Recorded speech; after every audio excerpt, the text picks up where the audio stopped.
We are back this week after taking a little week off. The NFL has begun this season this week.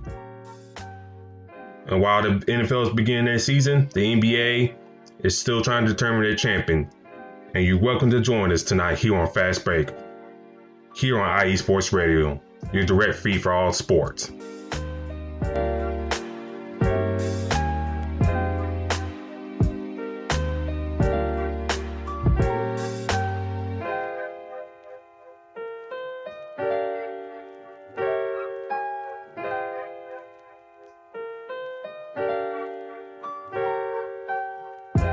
And join us as you shall tonight.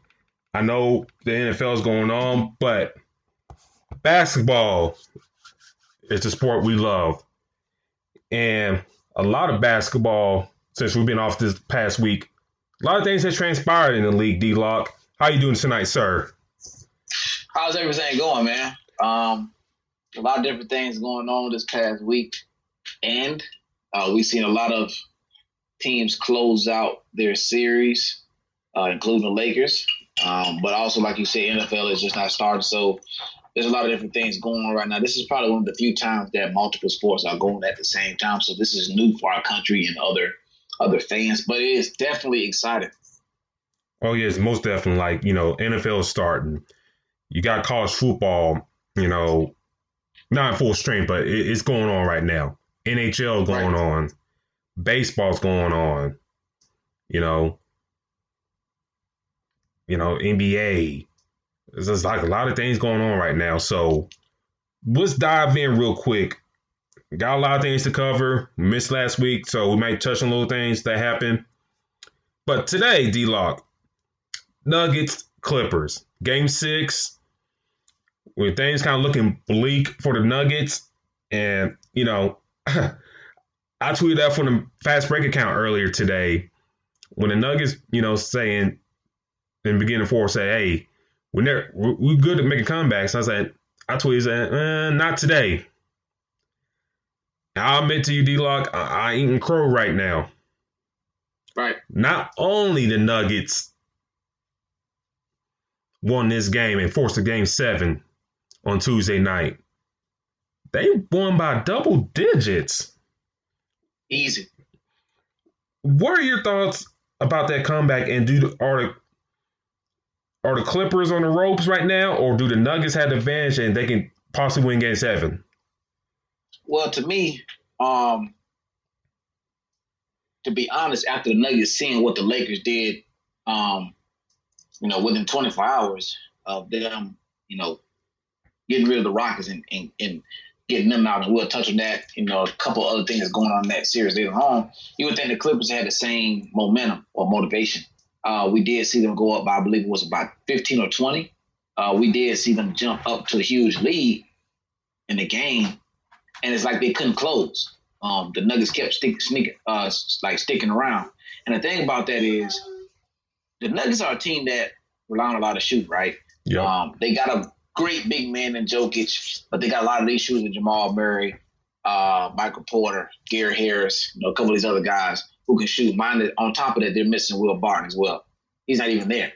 So a lot of these guys that they have, they rely on a lot of shooting. And it's like they're going against a team that was supposed to have two great defenders, plus the Patrick Beverly, plus a shooter and Lou Williams, or a scorer and Lou Williams.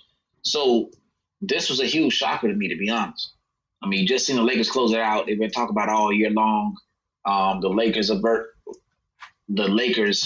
versus the Clippers. I don't know if you remember, but the Nuggets head coach said a couple of days ago, Game 4, I believe it was. After Game 4, he was just saying, after Game 5, he said, I know everybody's expecting to watch. Everybody's excited for the Lakers and the Clippers, but we want to have something to say about that. And he meant that. And right now, what you're seeing a team that is completely motivated, that are hearing everybody talk about the Lakers and the Clippers months ago, after Kawhi and Paul George got together and LeBron and AD got together. So hearing this, it's like other fans or everybody are not even expecting the Nuggets to even make a push at the Western Conference Finals. And right now, that is driving them as a chip on their shoulder, and we can see it. So even down by 15 or down by 20, this team is being very resilient and not giving up. They got the shooters to make that happen with Monte Morris as well, with Jamal Murray and others. So to me, it was a big shocker. But the thing is, they're motivated and anybody can win. But now at this point, being down 3-1, now it's all about one game. So to me, if you ask me, the team with the upper hand right now is the Denver Nuggets. They've won 2 straight games. They came back and made it known that they're trying to be a team that's competing for the Western Conference Championship to compete in the NBA Finals, and they're playing very good. And one of the weaknesses that the Clippers have is guarding the big man, and that's one of the biggest attributes that the Nuggets have is a great big man in Nikola Jokic.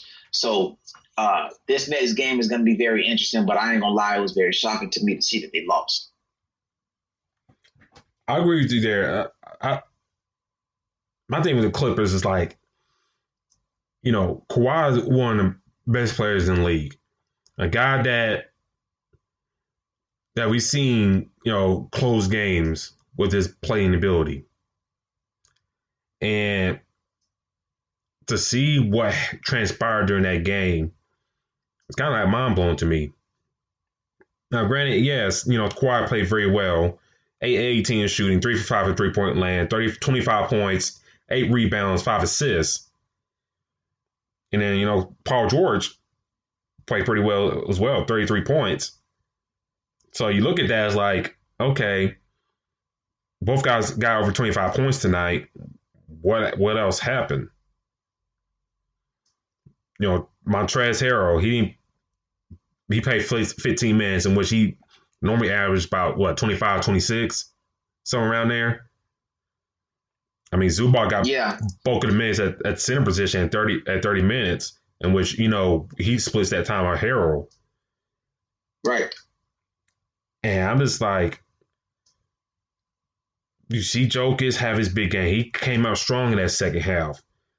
We've been talking about Jamal Murray during these playoffs and the rise that he has. Because the thing about this, D-Lock, before we went to this bubble,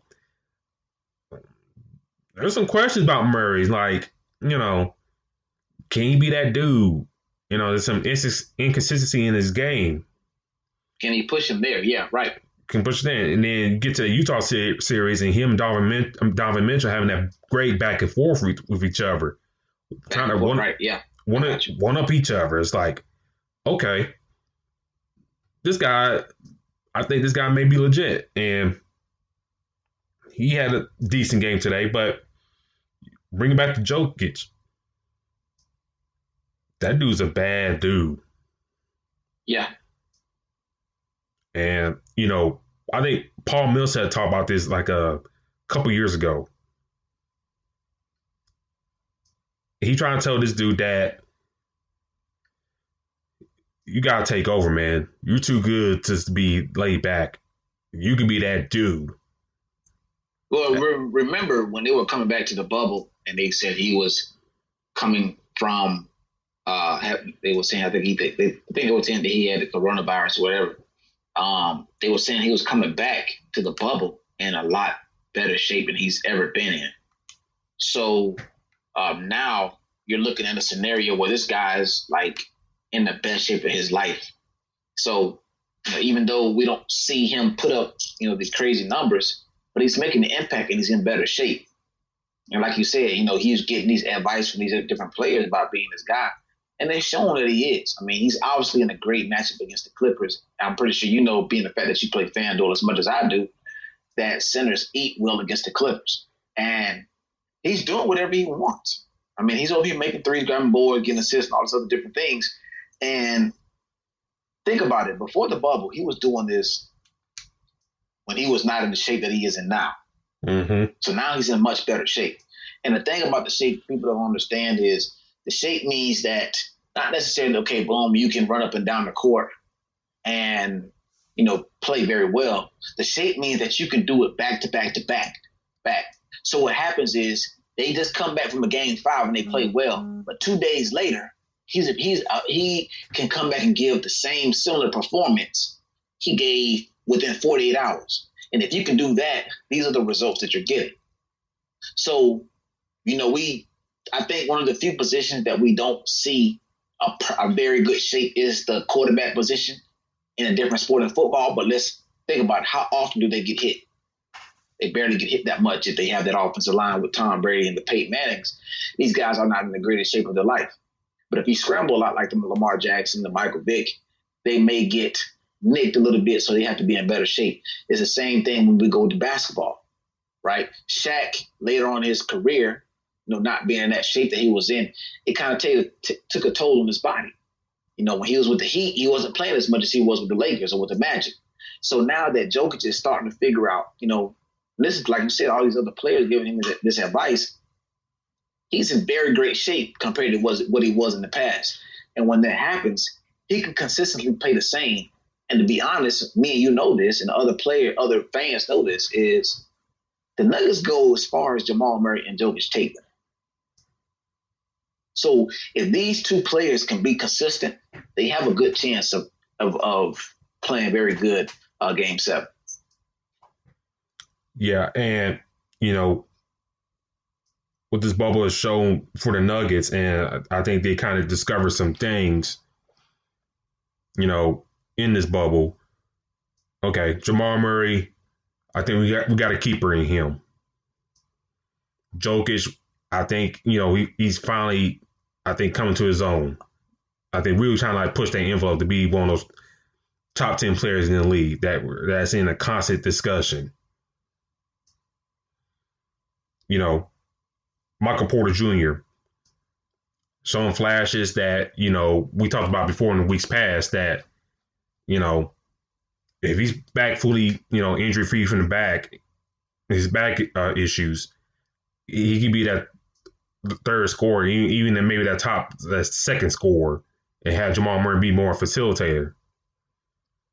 So, I mean, the Nuggets got a nice squad. Monte Morris off the bench. He's a nice guard off the bench.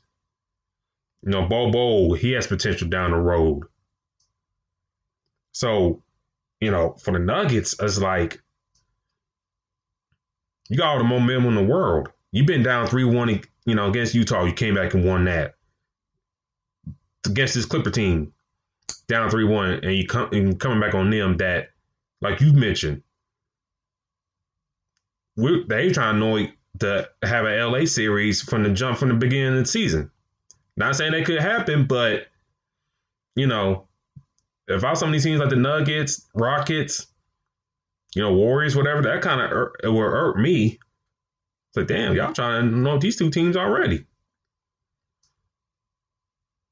And for the Clippers, it's like, I don't know, man.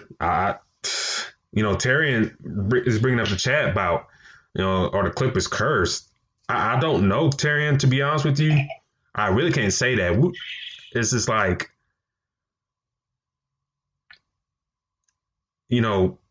Patrick Beverly found out doesn't help things.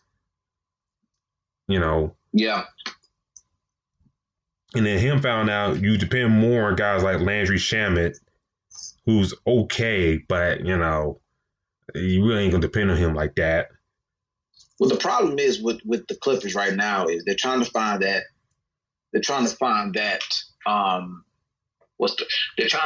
connection with the group that they have.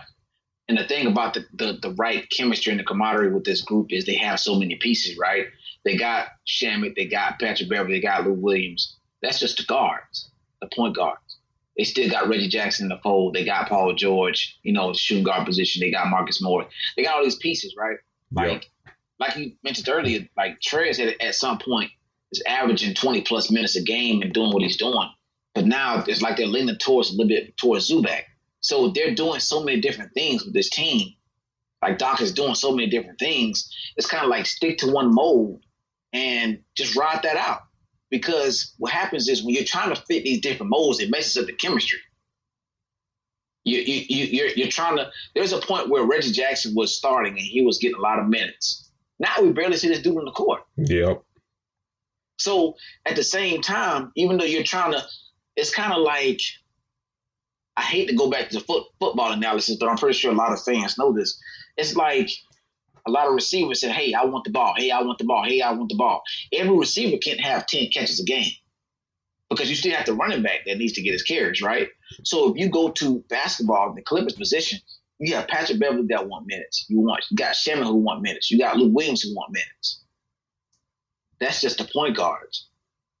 You still got, let's not forget, you got Jermichael Green back there who wants minutes. Patrick Patterson who kind of wants a little bit of minutes, right?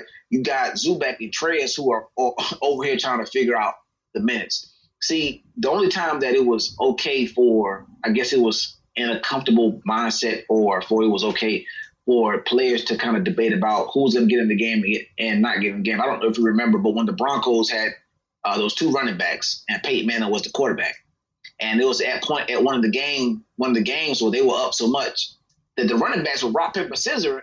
C.J. Anderson and got who the other guy name was. I think it was No Sean Marino. They were rock, paper, scissors trying to see who gets in the game for this play on 3rd and goal. Because right now, their chemistry is so well, they're winning so much. Hey, I just want to get in for this play. That's not happening with the Clippers right now. You know, you got your two pieces in Paul George and Kawhi Leonard. But what happens is you got Zubac who is starting to get in a rhythm. And as soon as he starts to get in a rhythm, grab the boards and get a couple blocks, what does Doc Rivers do? He takes him out.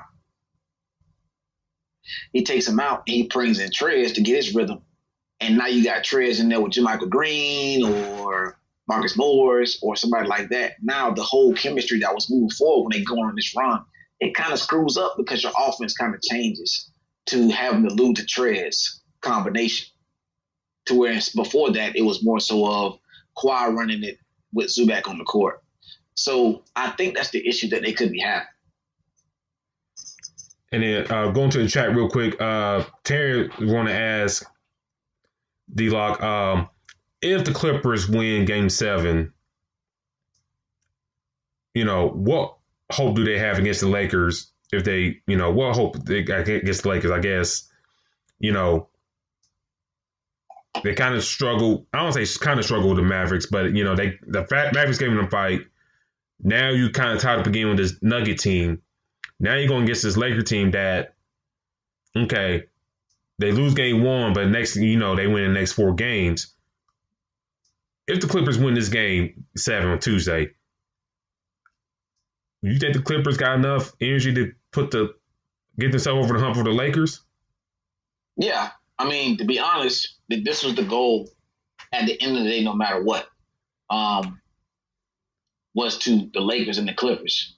The thing is, you know, this is what we talked about. To be honest, this could be a blessing in disguise for these two teams or for the Clippers. But this is the matchup that we've been talking about, for months and months and months. I don't think that them having this extra game or two, couple of days worth of playing is going to hurt them any more than it actually will help them. This extra game could help them with chemistry because now they're going to push to where they're going to play some competition, play Jokic, which is, I guess you can say, in the same category as Anthony Davis as a player. So I don't think that it's going to hurt them because the problem with the Lakers is still, you know, the bench. You know, we still talking about a 7-game series of best of 4. Now, to be honest, I still got the Lakers winning because I don't see anybody stopping the LeBron and AD connection. And if you can't stop that, what happens is if you can't stop that connection, that leaves shots open for Danny Green and KCP and other guys. The defense with Frank Vogel's there, they're going to be a great defense regardless. So I think that they're going to make that push regardless. But the thing is, the Clippers do make it to – I think the Clippers match up with the Lakers better than the Nuggets because right now they have more pieces. What they do have is that bench that can make a difference when LeBron is off the court. Because when LeBron is off the court, that's when teams need to make their impact. And with Lou Williams coming onto the court, you know, with the Trez against I think we will see more of Dwight Howard in that series.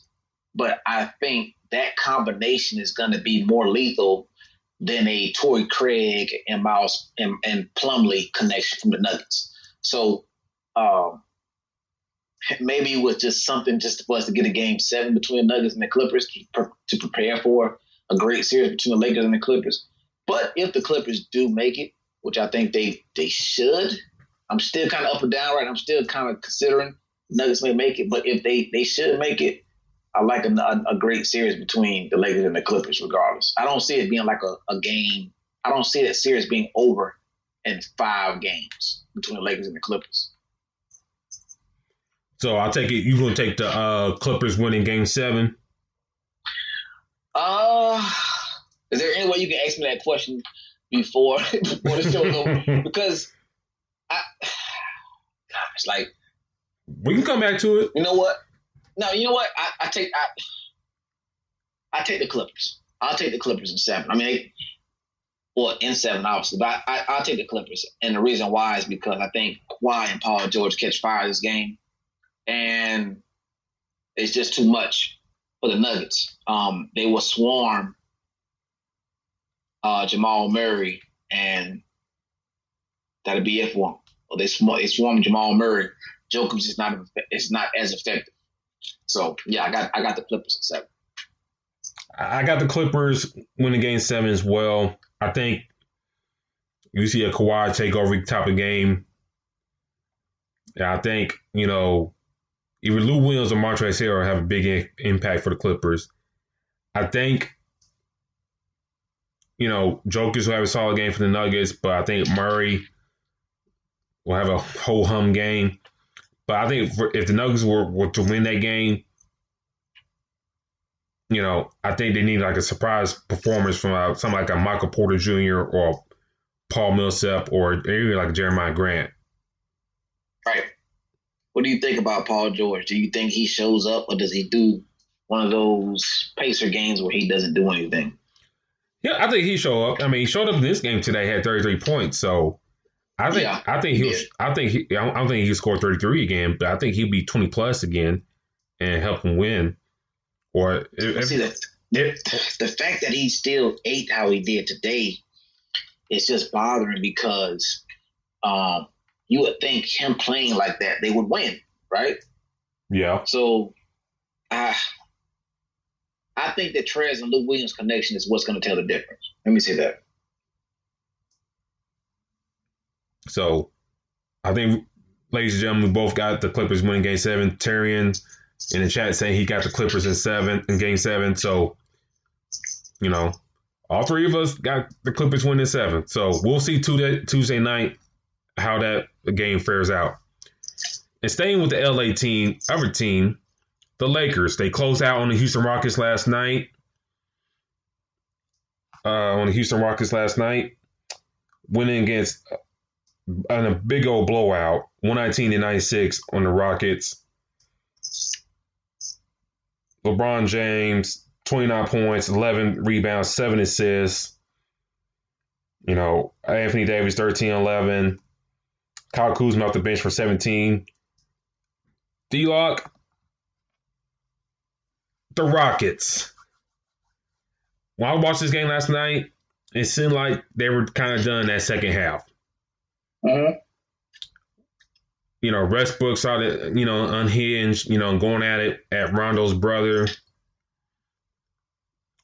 Harden had a solid game, but it's just like, where the other production is going to come from this team. So what does the future hold for Houston after this?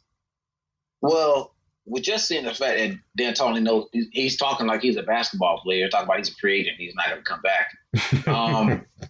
To be honest, I would be pissed if I was the owner or the general manager, being the fact that D'Antoni said what he said. But for the Rockets, first of all, it depends who the coach is going to be. There's a couple of guys out there. The first name I have to bring up, he needs to consider this job, is because he hasn't had a job since he was at Golden State, is Mark Jackson.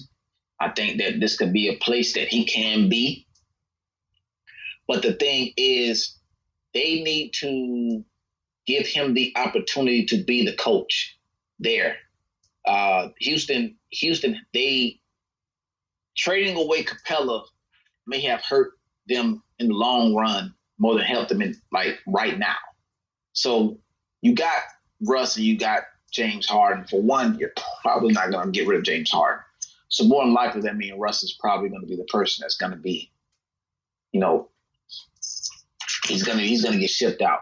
Now, who ships for him is the question. I got somebody in mind. You say you got somebody, a team that's going to go for him? Give me an idea.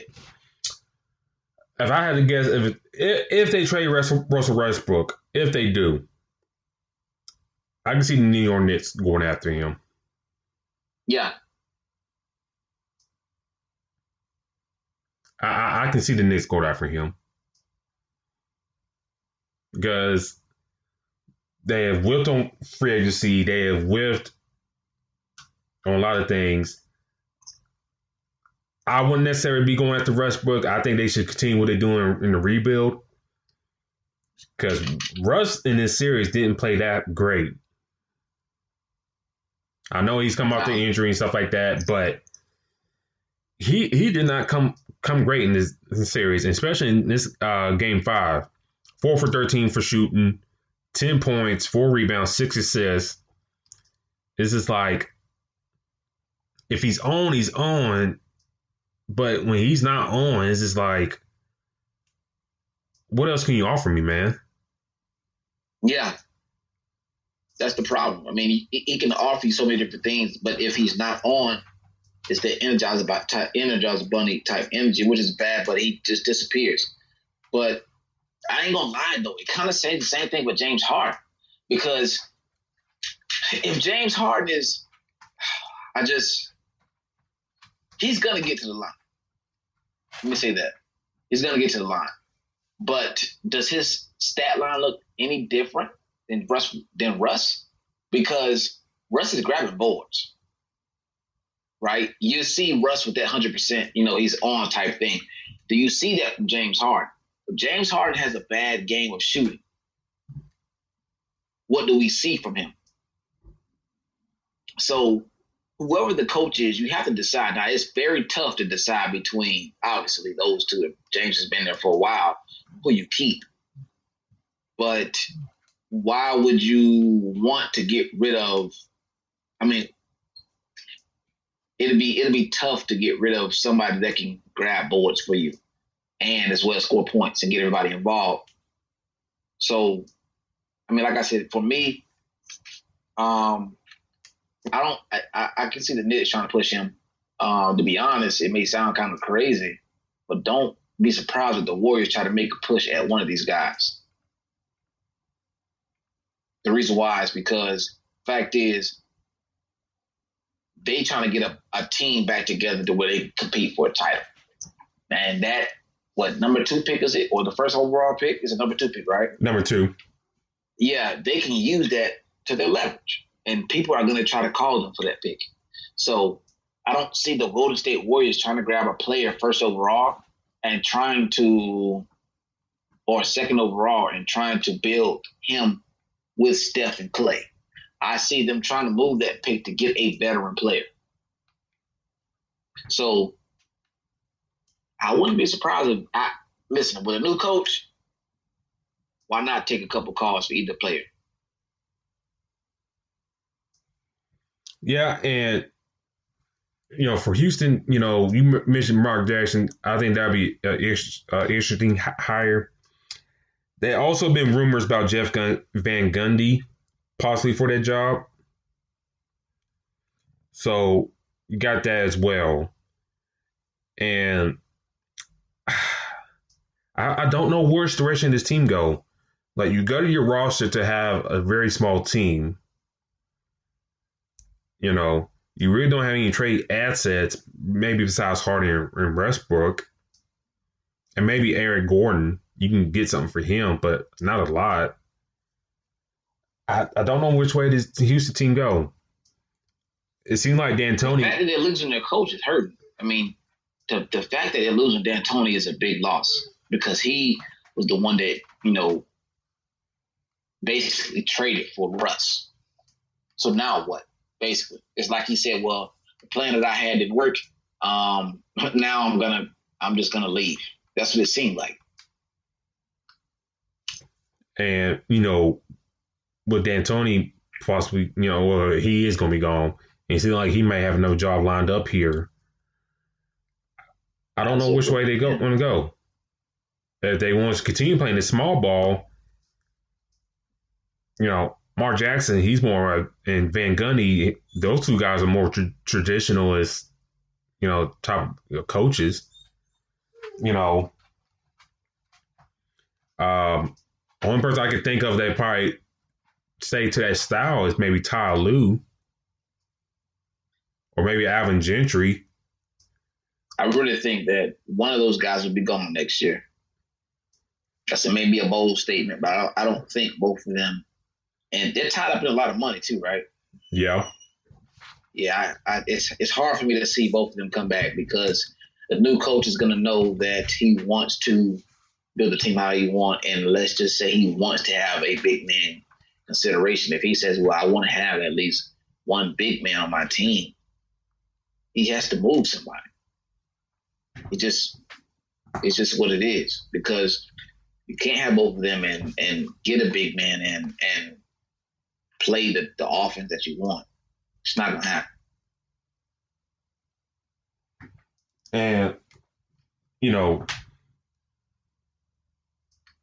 for Houston, we'll see how things transpire in the offseason. But if you were to move on those guys, Harden, I think he's so ingrained with the culture in Houston, being part of the team. I can't see them moving him unless the offer is mind-blowing. Something incredible. Yeah, you're right. And you're talking about James Harden has led your team to the Western Conference Finals multiple times and almost got you close to the NBA Finals. Westbrook, we've kind of seen him with the team on his own. And he has to do a lot to at least make his team half-assed. And, a Russ team by himself, I just we've seen this role before. Yeah, we've seen it, yeah. But it goes with who your coach is and how they're going to build the squad. That's the biggest deal with this. And you have to know that. I mean, no matter who the coach is, you have to decide who you're going to have, how you're going to build your team. Do you want a big man? Do you not want a big man? Your coaches, your assistant coaches, the design that you have is going to determine how you go about putting your team together. And that has to happen fast with whoever it is, because you have to know if you want both Russ and James Harden. And that's very hard for me to see that happen. So you got Mark Jackson potentially being hired as new coach of the Rockets. Yeah, I mean, I think that he's going to be somebody that really needs to be in consideration. The problem is how, if somebody really wants something, they would approach it. How bad does he want that job? How bad is he really going to legitimately approach that job? Or is it just going to be, oh, well, yeah, his name is in consideration and that's it? So, that's going to be the telltale for me. I think he's hungry for another coaching job. I just think, the stuff that transpired in Golden State with the assistant coach and stuff like that led to his firing, all that type of stuff, I think that has something to do with it and why he's not being hired around the league again, which is dumb, But, if he gets that chance, I think he's chomping at the bit to get that chance. And if he gets that chance, I think he'll do a great job with that. Well, how many jobs do you think he's applied for recently? Well, not applied, but he's tried to get. How many coaching jobs do you think he's seriously been trying to get since he's, been from the Warriors? That's my issue. Is even if they are considering him, how many jobs is he actually going for? Like, how many is he legitimately saying, you know what, I actually want to try for this job. I really want to get this job. Because with his credentials, there's no reason why he shouldn't have a job right now. I think Mark Jackson, I think he has gone for all of them.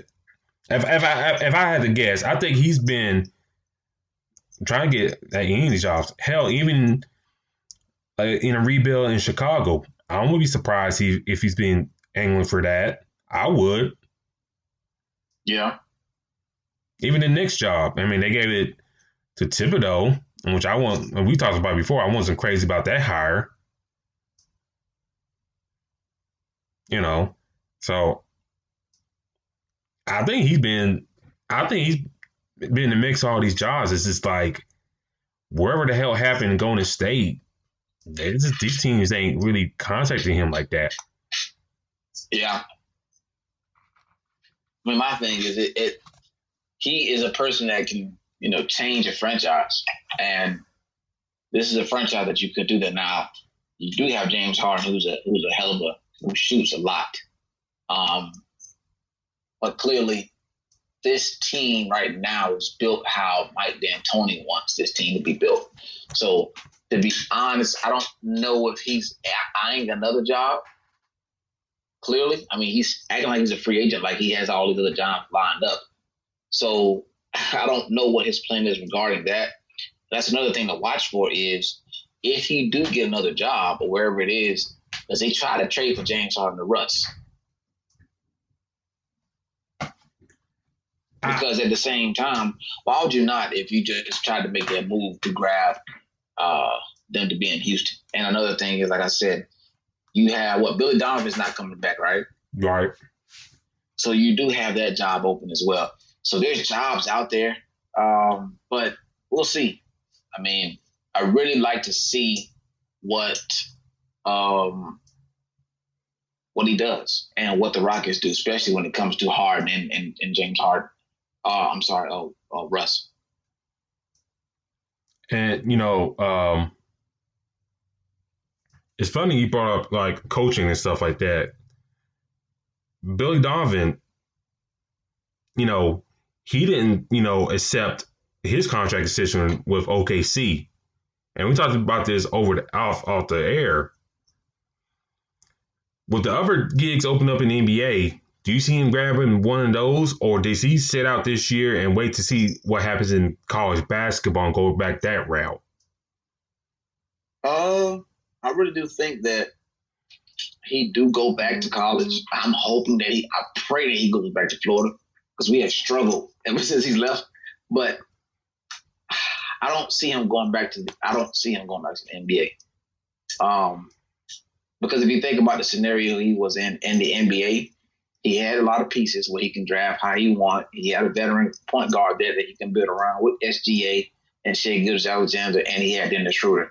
So he had a couple pieces there to where he could have built around and he could have started winning titles or kind of built a consistent team. And he left. What will be the purpose behind that? So also basically being in the running for coach of the year. So I don't see him coming back. I don't see him come back to the NBA at all. I see him waiting for a college football job, which is probably what is more, his comfort zone. I'll say this, D-Lock. If he does stay in the NBA, only job I could see him potentially angling for is maybe the Philly job. And the only reason I say that, if they don't get rid of either Embiid or Simmons, I think that would be a good position for him. Got a nice roster there, right there, ready to win and stuff like that. I think that's, one of the things I think drawing him away from college to OKC, you had this young, ready-made roster with Steven Adams, Kevin Durant, and Russell Westbrook. If he's want to stay in the pros, that's where your ready-made roster right there. Maybe the only other one ready-made sort of kind of is New Orleans. But there's a lot of questions surrounding their roster. But I think he sits out for the year and waits till one of these college jobs open up. Now, where may that be, I really can't say. Roy Williams, he's kind of getting there long in the tooth in North Carolina. Roy kind of disappointed this year, to me at Carolina this past season. that's just off the top of my head. Anywhere else, God, I really can't say D-Lock. I just got to wait to how the college basketball season operates, and then we'll just go from there. But, it's kind of weird, see what happens with him in my eyes. Yeah. I mean, it's going to be very interesting because, like I said, different job opportunities, and you want to see where people land. For me, it's going to take a couple months to see where, things end up. And one more coaching hire that happened, D-Lock. The Brooklyn Nets, they hired Steve Nash. Really came out of nowhere. If some of y'all been following out there, Steve Nash has been kind of like coach on the side somewhat, kind of doing player development, stuff like that with the Warriors for the past couple years. So when this hire happened, I think it took a lot of people by surprise. And some people trying to throw it out like, never white guy gets a chance over some of these black assistants and stuff like that. In which, I don't know, man. That's a hard argument to be had. But, what are your thoughts on that hire with Steve Nash in Brooklyn? I know he's worked with KD in the past, being with the Warriors. It seems like the stories are that Kyrie and KD are down for this hire. What are your thoughts with Steve Nash being the Brooklyn Nets head coach? I don't think it was a bad hire because he worked with the players there, so he's going to be a player's coach. It's not a bad idea at all. I really think that he fits perfect with KD. The problem is, well, not the problem, the only issue that could come up or occur is Kyrie Irving. We know how he works. He's a player that kind of wants to have his own, kind of wants to do what he wants. He wants to focus a little bit on him. So I think that is what we have to wait and see. I don't see that being a smooth transition. So it was a pretty decent hire. Now, obviously, he hasn't coached anywhere like that. Hell, I think Tim Duncan probably coached more games than Steve Nash. But the fact is, he's very, very cool with Kevin Durant, which means his confidence in Steve Nash is very high. So not a bad move. You have a lot of pieces there. But again, this goes with the fact that Tyronn Lue coached LeBron. You have a coach who is not necessarily an all-star coach, but he has a lot of players around him, right? A lot of great players. And when you have that, it's easier to coach. So I think that's what we're going to experience with Steve Nash being the coach of the Nets. We see in the playoffs of them having Jared Allen, them having Kirsten Bird. Add those two with Spencer Dinwiddie, Kevin Durant, and Kyrie, and you have a squad. So along with a few other pieces. So I think we're going to see that next year. And obviously, the biggest pressure is going to be on because you have all these superstars. Now Steve Nash has to help them get, to the ultimate goal. I think for me, when, as a season getting this job, he's not the only person that never had a coaching job before in the NBA and got hired. We see with Steve Kerr. Now, granted, he has held a front office position before, so that's kind of different. So, you really can't argue that's kind of like a white guy getting ahead over at black folk, but that's argumentative. But he has held a position before. We see Mark Jackson getting hired from the booth. Derek Fisher retiring and get the job with the New York Knicks. It's just like with this hire with me, it's just like I think with Durant, I think he'd be cool with. I think, being around Durant, I think they kind of know each other pretty good. Kyrie, like you mentioned,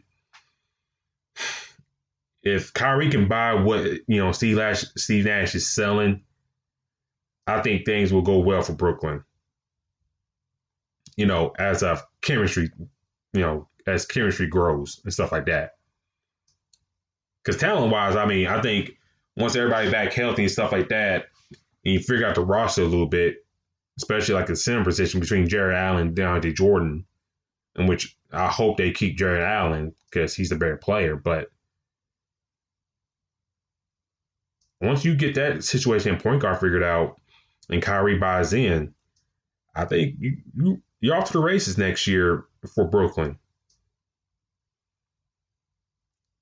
And D-Lock, I want to ask you this. Do you think was it fair for Steve Nash to get hired over some of these black assistants that been waiting in wings for years, trying to get their chance? Or you say no issue? I can't. It'd be hard for me to say it's an issue because the fact is, Kevin Durant and Kyrie kind of, signed off on it. So it'd be different if it was just some brand new guy. But it's just the fact that he worked with those guys there, which kind of covers up everything. Because hell, if you work with somebody and you're super cool with somebody, why would you not want them to oversee your work? So I don't see that as a huge issue. We do know that a lot of different minority coaches don't get hired that often. They should be in different sports. Not only should they be hired, but they also should be given a fair chance as far as, records and stuff like that before they get booted or get replaced. So that's one huge thing. But I think in this scenario, and I had this conversation with many friends, I just feel like maybe this is just a scenario where it was just, hey, Kevin Durant knows who he is. He talks to all the general managers, feel comfortable with him, and they hired him. Well deserved. Yeah, especially black coaches, it's like if you get hired once, you gotta make it work. Now we see in the past that some black coaches have gotten multiple jobs, like Lenny Wilkins, Mike Woodson, Doc Rivers, the Bickerstaff family. I think the eldest son, Bickerstaff, he's the head coach of the Cavaliers right now. So it's just there's some assistant coaches that been waiting a bit to get their chance, but you say they ain't some of these white assistants as well. Just I don't know, just and Terry brought up Mike Brown. Yeah, Mike Brown, he's another guy as well. They got multiple jobs. So yeah, none of the thing with them either. Go ahead. I would say he hasn't done anything with those jobs either. That's true. Yeah, very true. Very true. Nate Millen too. I just spin out some names and stuff like that. But it just depends who these owners and team executives hire, really. I could also throw out Alvin Gentry. He did such a crap job with the Clippers, and then, back in the day, then he goes be assistant in Phoenix and stuff, and then next he doing decent things with the Suns, and then saying he get let go. Now he's in New Orleans, and he kind of fumbled that job. But, time will tell how Steve Nash is going to do. He could do great things, or he could be like Derek Fisher and don't pan out too well in his first year. But the main thing we want to talk to y'all, ladies and gentlemen, and D-Lock, I know you're probably smiling about this, and you called this about a couple weeks ago. The Miami Heat. I was surprised when we talk about this. D-Lock, you said the Heat you said 6, right? Yeah, I think I gave Milwaukee 2 games. I was like, ooh, that's kind of bold. But when the series came around, this is like, Oh my goodness. It's like, what's going on? But besides Giannis, Milwaukee is just they didn't even play hot. Nope. I mean, to be honest, it looking at how they played against them in the regular season, you can tell that in how they made these different moves, moving Justice Winslow for Jay Crowder and Iguodala and all these other pieces. You can tell they were gearing up for Giannis. As this would seem like what Pat Riley was doing. He already had the shooters and Duncan Robinson, and he had Tyler Hero. Obviously, Jimmy Butler was going to be Jimmy Butler, but it seemed like he had to build that defensive side as well.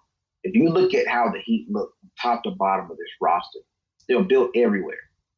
They're built everywhere because they have the big man in Bam, right? They got, if Bam needs break, if they really need to, they can push Jay Crowder down to the 5. They got Jay Crowder who plays great defense, who can shoot threes.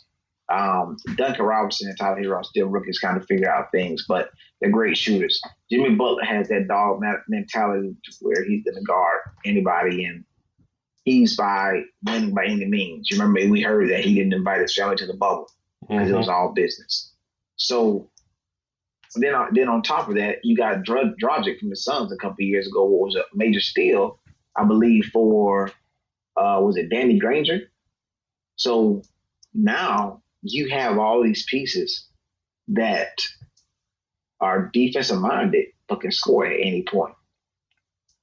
And what happens is they go against a Bucks team who have Mike Budenholzer, who again was years back with the Atlanta Hawks, who had a hell of a great regular season, but don't do anything in the playoffs. This is what he is. And this team relies on what Giannis do. Now, Giannis is going to be Giannis, but what happens is you would rather him get 20 points and 10 rebounds with 4 assists than him get 33 points, 15 boards, and 14 assists. So basically, all they did was slow him down. They didn't stop him. They continually slowed him down. He got a couple of offensive fouls, defensive fouls. They kind of minuted his minutes a little bit, and that was it. And once you start to get that, now it's relying on the Chris Middleton who shows up every couple of games. Bruce Lopez is the same thing George Hill do. And then, not Bruce Lopez, Eric Bledsoe does the same thing that George Hill do. And now you're looking at somewhat of an average team. And that's what they run into, the Heat did. The Heat were fully prepared. Once you slowed down their star, it was easy pickings for them. I want to start with one name, Eric Bledsoe. And I'm trying to pick at Eric Bledsoe, but it's like, I've been following him since high school, his prep days. Guy, who grew up around Birmingham, homeless during his teenage years. And it's a real great story if y'all know by Eric Bledsoe, like how he came up, being homeless around Birmingham, getting to the level he was as a top recruit, going to Kentucky, going for 1 year, coming to the league and kind of slash that potential be kind of like, not like an all-star guard, but, a steady, consistent guard in the league that's going to be around for years. And he's shown great brilliance in his play. But since he's been with the Milwaukee Bucks, it's just like it hasn't been there. And, with this season, and especially in the bubble, it's just like his production, his value wasn't worth to his team has really disappointed me the most. It's like George Hill had more production than him in his bubble than Eric Bledsoe. And George Hill is like in mid-30s. Yeah, and that's the thing. I always relate this back to FanDuel because it kind of helps me learn more about the sports also as well and the players. Eric Bledsoe is doing a similar thing to what George Hill is doing. Didn't Eric Bledsoe just get paid maybe 2 years ago? Yep. 2 or 3 years ago? Yep. Yeah, so for me, I don't see that same energy from him. He can be a great player, but it's just that now I'm not saying it's all of his fault. It may be the coaching. It could be the coaching because if you recall, Giannis was only averaging no more than 30 minutes a game this past series. or 30 minutes a game against the Magic. So this is a huge effect on this team.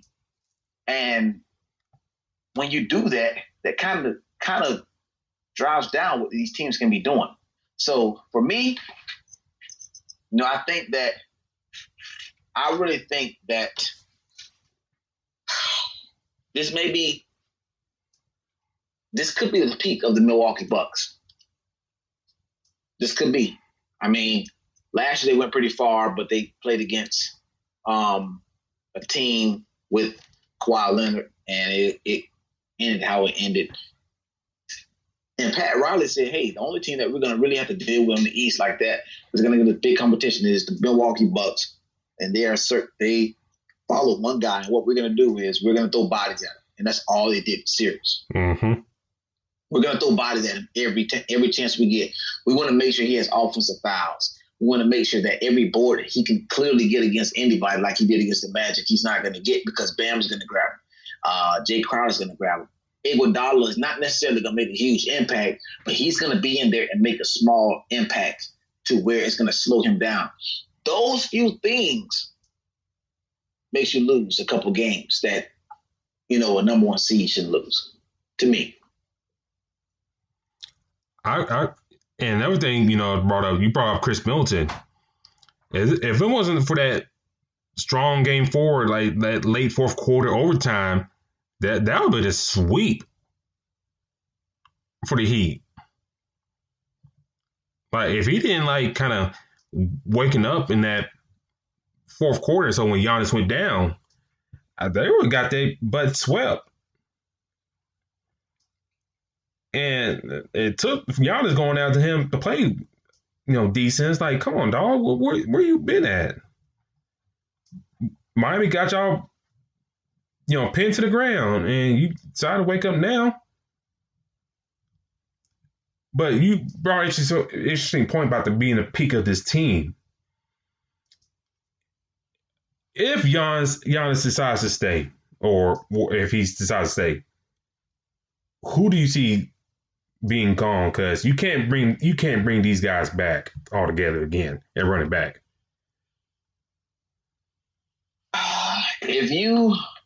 Let me see, keep Giannis, you're probably that's tough. You're probably going to let go of Eric Bledsoe. You're probably going to try to get rid of that contract. And the reason why is because his play is not owning up to the contract that he has. So you're probably going to try to move him. The thing is, if you can move him, you will. George Hill is not bad. You got Pat Connaughton back there. You got a couple pieces that where you can only use. They can be as productive as Eric Bledsoe. Ilyasova is pretty solid. Brook Lopez is probably not going to go anywhere. He's probably going to be pretty solid. But there's a person that's taking a lot of money that's not coming up to that contract. We're talking business, and it's Eric Bledsoe. But the problem is, do Giannis come back? Because we've already seen that Giannis is slowly, I think, unfollowing some of his family, his friends on his Milwaukee teammates or something like that, whatever, on Instagram. So there's a chance that we could be seeing him trying to leave Milwaukee very soon. Well, Terry brought that up in the chat. I did want to ask you that, but you brought it up. But do you think him doing that, do you think that's a scare tactic, or he's like maybe legit done the Bucks, like, damn, there's nothing else I can do here. Maybe I can go elsewhere. Well, it's more so of the fact that it's not necessarily a scare tactic because maybe he's already kind of made up his mind and he knows what is going to happen. It's just that, a lot of fans would see it as, well, damn, this is what he's doing. What could it mean? And he could already know. Well, I already know what it means. It's just that we're in question to what it means, right? So if he already is similar to when LeBron signed with Cleveland, I think him, Kyrie, was it Tristan Thompson? They all had hashtag La Familia. I think Kevin Love as well. So when you've seen that, all that did was let you know that they are going to be on the same team. Simple. So same thing right now. We're looking on the outside of, well, damn, okay, well, what does this mean? He could already say, well, you know what, I'm considering this. And at the same time, only person he didn't unfollow was his brother. He's probably ready to go, man, which is nothing wrong with that. But, we've seen LeBron leave Cleveland at one point. So there's nothing new. It'd be, like, well, damn, I can't believe he's leaving. But the bigger question is, where does he land? Terry brought up in the chat, you got the Warriors are going to be a real team to watch in the offseason. With that number 2 overall pick, it's kind of like, yeah, they can take somebody for the future and build around with the other guys for a couple of years and give that set person reins to be the star of the team. On the flip side of that, the number 2 overall pick, you can flip that for damn near anybody. And there's been a lot of traction of Giannis and Golden State linking up. If Golden State could, along with the number 2 overall pick, Andrew Wiggins, and maybe another salary piece, or maybe another couple first round pick, can you see the Warriors making that deal? I don't know. I don't think so, because I don't think Giannis fit what they're trying to do. I think with the Warriors, they're looking for shooters. I think they're looking for that.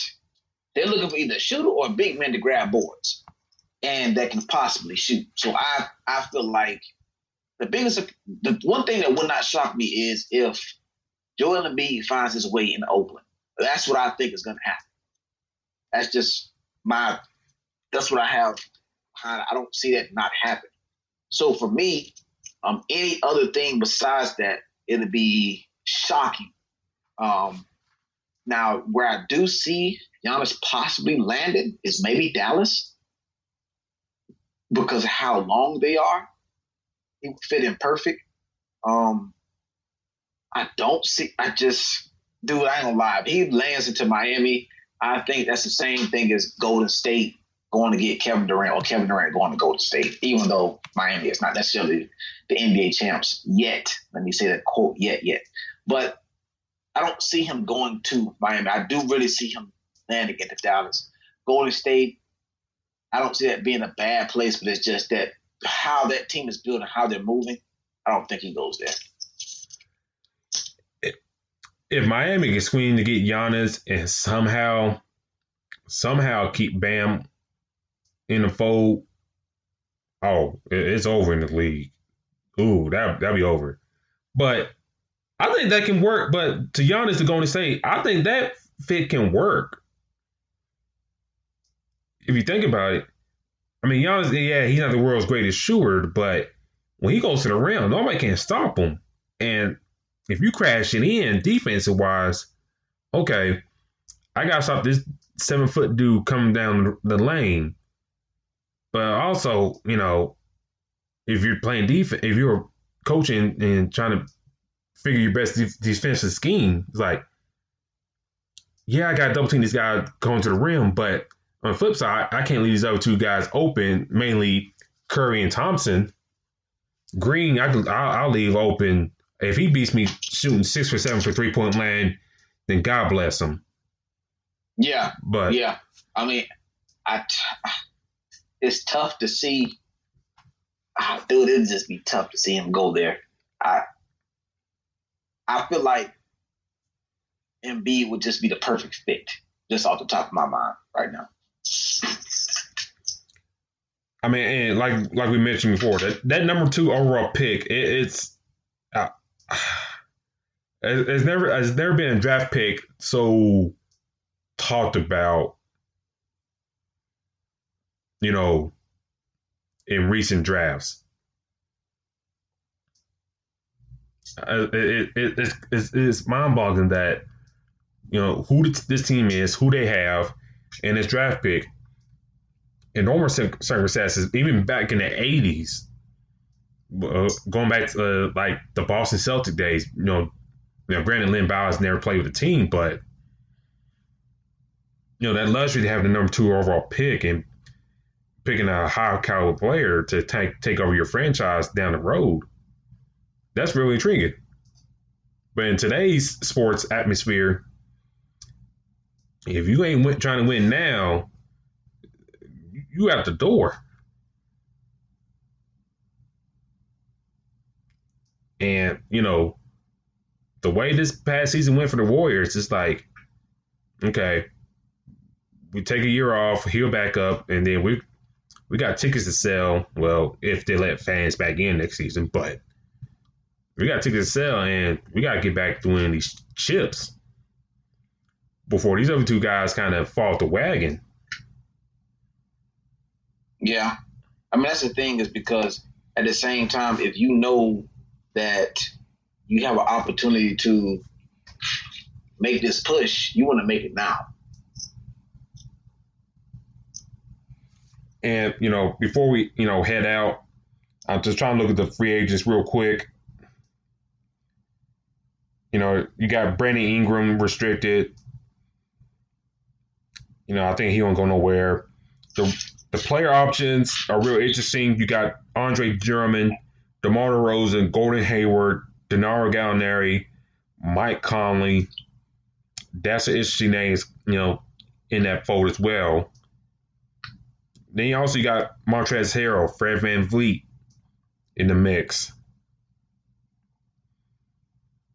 Yeah. So it'd be real to see, how things shake up that way. But the Heat Celtics, who you got winning that series, real quick? With that series, to be honest, dude, I can't go against the Heat, man. It's hard to go against them. Right now, they're playing so well. It's hard to pick against them right now. What about you? I had the Celtics beating the Raptors in 6, and granted they won in 7. So, took a game there. I was kind of nervous, like Boston's going to choke it, but they pulled through. I don't know. With this series here, I think the real X factor is Bam and his presence. And, Boston, I mean, yeah, they can match up with them with Daniel Thesis and maybe Cantor here and there. And, maybe Marcus Smart. But with Boston, like, no real threat down low, I think, I'm not saying he's going to dominate, but I think his presence is going to be good enough, to win a game or so. And Jimmy Butler winning a couple games. I think I'm on board with you. I got the Heat in 6.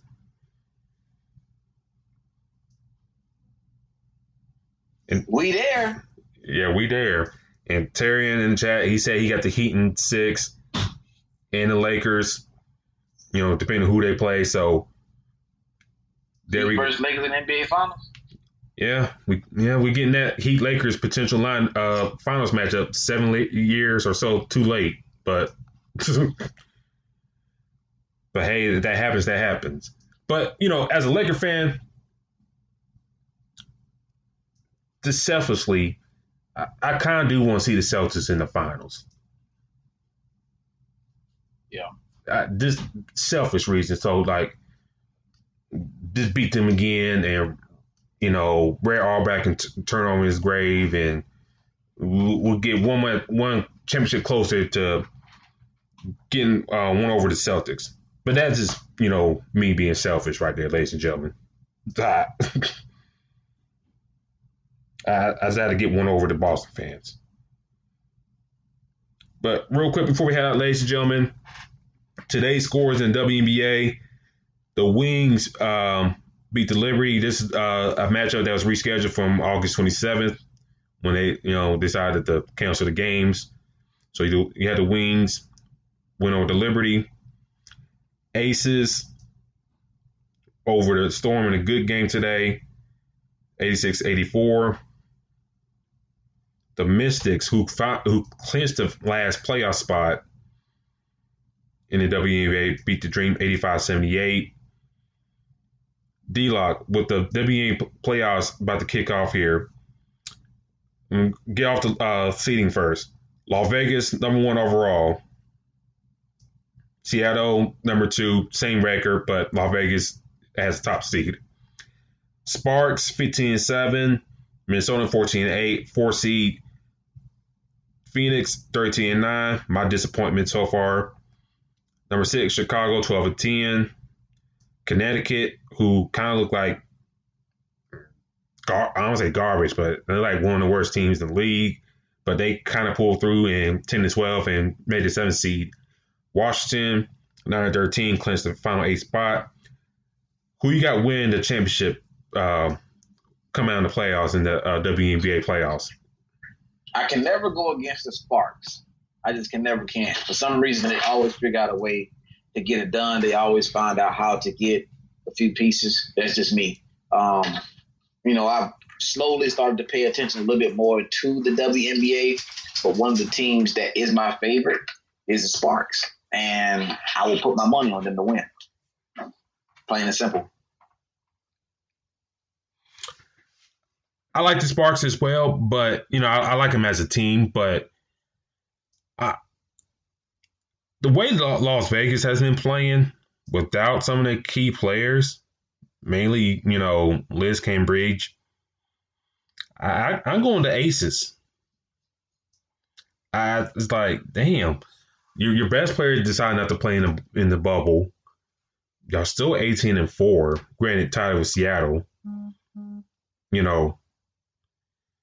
I just think, they just got. I just think it's between them and Seattle.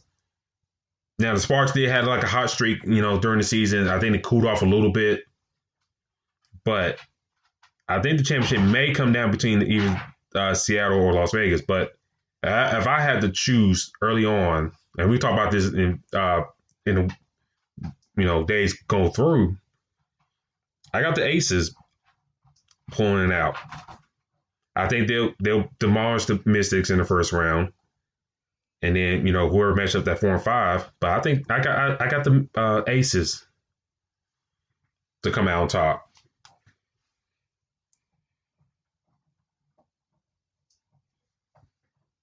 But, ladies and gentlemen, thank you for joining us tonight. I know we're off last week, and I'm glad to be back in the fold. I know football's going on, and a lot of people are paying attention to that. But I think what the NBA playoffs has been presented in this neutral field, or neutral site, I think got a lot of good basketball that has been happening. So we'll be back next week. We'll probably be talking about the conference finals and all that jazz, depending who wins the Tuesday matchup between the Clippers, Nuggets, and the Heat and Celtics will be starting here soon. D-Lock, how can people find you in social media? You guys can definitely find me at Black-813. You can find me on Snapchat, Instagram, and Twitter, Black-813. Black, the word dash. A lot of people just put dash instead of the actual word DASH. 813, which is Tampa area code, which is go Bucks, even though we had a rough day today, but we're not going to talk about that because it's the NBA fast break. But that's where you guys can find me. Let them know where they can find you. You can find me on Twitter at Spawn4288.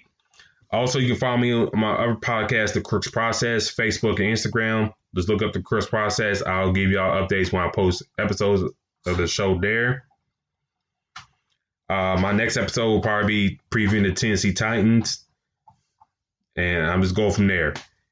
Also, please do follow us on Fast Break if you haven't already. That's Fast Break ISE.